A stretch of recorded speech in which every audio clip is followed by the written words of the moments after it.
Assalamualaikum warahmatullahi wabarakatuh. Sekarang saya berada di makam Tunku di Hagu. Secara administrasi, Tunku di Hagu ini terletak di Gampung Ciat Makassar, Kecamatan Tengading, Kabupaten Pidijaya. Posisi kalau dari arah simpang Ciat Makassar itu berada di tepi kiri jalan ataupun sebelah timur jalan.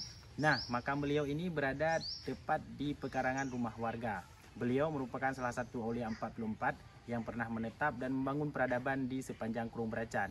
Makam beliau ini berada di tengah-tengah pekarangan warga, dan di sini ditandai dengan adanya satu pohon yang sudah tumbuh pas di kaki makam beliau. Ada sedikit gundukan, dan di sini juga terdapat pada nisan beliau itu adalah batu yang sudah dipahat ataupun batu yang sudah diukir.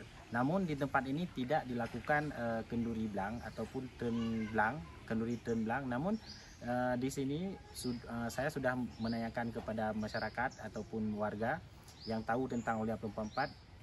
Beliau adalah salah satu aulia 44. Kita langsung ke makam beliau.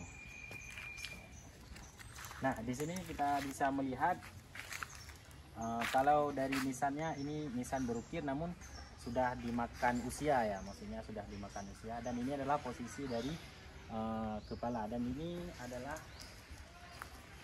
boleh dilihat lebih dekat, ini adalah posisi kakinya. Namun di sini ada 4 ya, bukan entah 4, saya tidak paham juga. Di sini yang jelas ada pohon. Kemudian di sini di belakang pohon ini boleh dilihat sama-sama. Di sini adalah nisan di kakinya. Jadi pohon ini ditumbuh pas di atas makam beliau. Nah, jadi ini adalah makam Tunku di Hagu.